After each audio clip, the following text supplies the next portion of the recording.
जय राम जी की। श्री वाल्मीकि रामायण अयोध्या कांड 37वां सर्ग। श्री राम आदि का बलकल वस्त्र धारण, सीता के बलकल धारण से रानीवास की स्त्रियों को खेद तथा गुरु वशिष्ठ का कैकेयी को फटकारते हुए सीता के बलकल धारण का अनौचित्य बताना। जय राम जी की। प्रधानमंत्री की पूर्वोक्त बात सुनकर विनय के ज्ञाता श्री राम ने उस समय राजा दशरथ से विनीत होकर कहा, राजन, मैं भोगों का परित्याग कर चुका हूँ। मुझे जंगल के फल मूलों से जीवन निर्वाह करना है।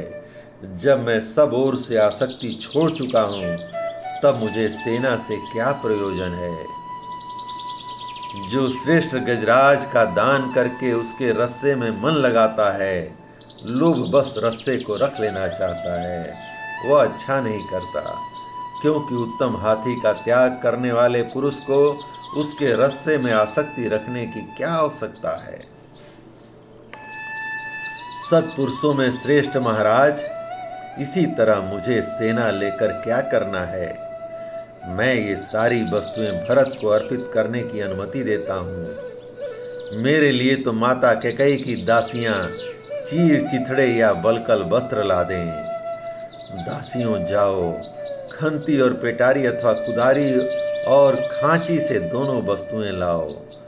14 वर्षों तक वन में रहने के लिए ये चीजें उपयोगी हो सकती हैं। कैकेयी लाज संकोच छोड़ चुकी थी। वह स्वयं ही जाकर बहुत से चीर ले आई और जन समुदाय में श्री रामचंद्र जी से बोली, लो, पहन लो। पुरुष सिंह श्री राम ने कैकेयी के हाथ से 2 चीर ले लिए और अपने महीन वस्त्र उतारकर मुनियों के से वस्त्र धारण कर लिए। इस प्रकार लक्ष्मण ने भी अपने पिता के सामने ही दोनों सुंदर वस्त्र उतारकर तपस्वियों के से बलकल वस्त्र पहन लिए। तदंतर रेशमी वस्त्र पहनने और धर्म पर ही दृष्टि रखने वाली धर्मज्ञा शुभ लक्षणा जनक नंदनी सीता अपने पहनने के लिए भी चीर वस्त्र को प्रस्तुत देख उसी प्रकार डर गई, जैसे मृगी बिछे हुए जाल को देखकर भयभीत हो जाती है। वे कैकेयी के हाथ से 2 बलकल वस्त्र लेकर लज्जित सी हो गई। उसके मन में बड़ा दुख हुआ और नेत्रों में आंसू भर आए। उस समय उन्होंने गंधर्व राज के समान तेजस्वी पति से इस प्रकार पूछा, नाथ, वनवासी मुनि लोग चीर कैसे बांधते हैं। यह कहकर उसे धारण करने में कुशल न होने के कारण सीता बारंबार मोह में पड़ जाती थी, भूल कर बैठती थी। चीर धारण में कुशल न होने से जनक नंदनी सीता लज्जित हो एक बलकल गले में डाल दूसरा हाथों में लेकर चुपचाप खड़ी रही। तब धर्मात्माओं में श्रेष्ठ श्री राम जल्दी से उनके पास आकर स्वयं अपने हाथों से उनके रेशमी वस्त्र के ऊपर बलकल वस्त्र बांधने लगे। सीता को उत्तम चीर वस्त्र पहनाते हुए श्री राम की ओर देखकर रनवास की स्त्रियां अपने नेत्रों से आंसू बहाने लगीं। वे सब अत्यंत खिन्न होकर उद्दीप्त तेज वाले श्री राम से बोली, बेटा, मनस्वनी सीता को इस प्रकार वनवास की आज्ञा नहीं दी गई है। प्रभो, तुम पिता की आज्ञा का पालन करने के लिए जब तक निर्जन वन में जाकर रहोगे, तब तक इसी को देखकर हमारा जीवन सफल होने दो। बेटा, तुम लक्ष्मण को अपना साथी बनाकर उसके साथ वन को जाओ, परंतु यह कल्याणी सीता तपस्वी मुनि की भांति वनों में निवास करने के योग्य नहीं है। पुत्र, तुम हमारी यह याचना सफल करो। भामिनी सीता यहीं रहे। तुम तो नित्य धर्म परायण हो, अतः स्वयं इस समय यहाँ नहीं रहना चाहते हो, परंतु सीता को तो रहने दो।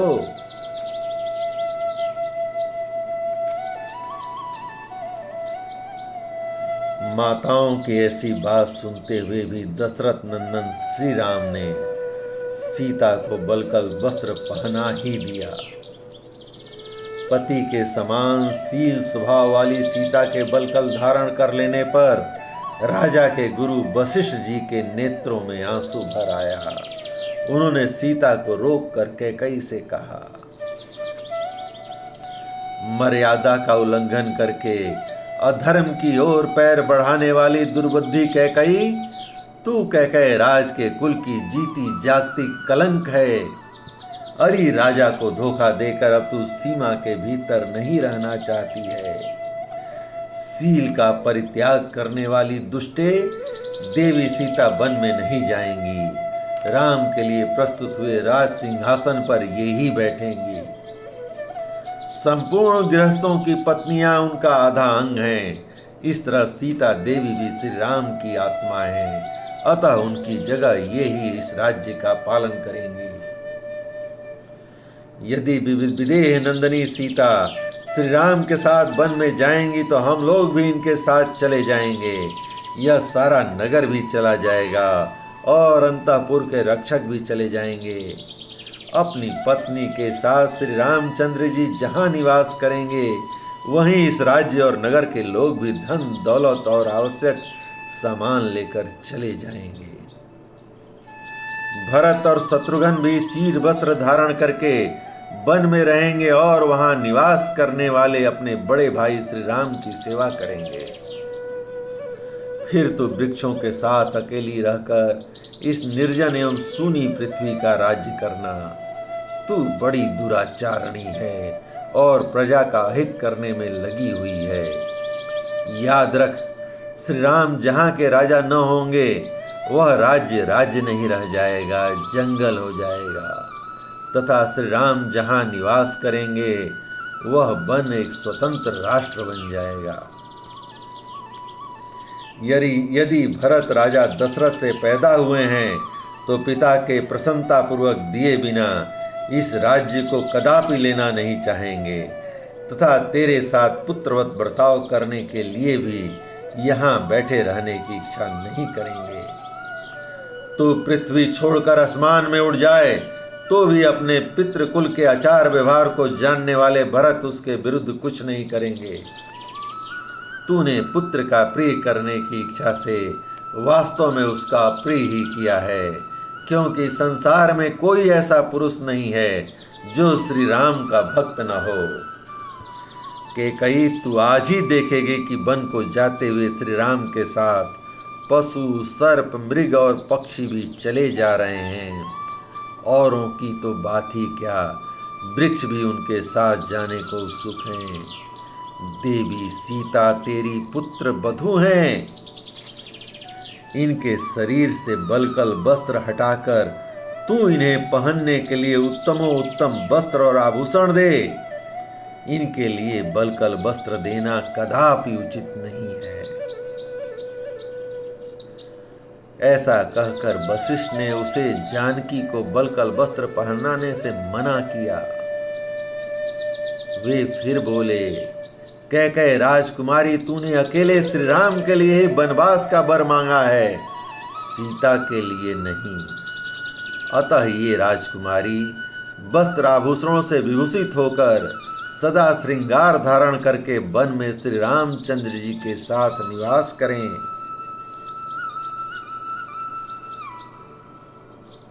राजकुमारी सीता मुख्य सेवकों तथा सवारियों के साथ सब प्रकार के वस्त्रों और आवश्यक उपकरणों से संपन्न होकर वन की यात्रा करें। तूने वर मांगते समय पहले सीता के वनवास की कोई चर्चा नहीं की थी, अतः इन्हें बलकल वस्त्र नहीं पहनाया जा सकता।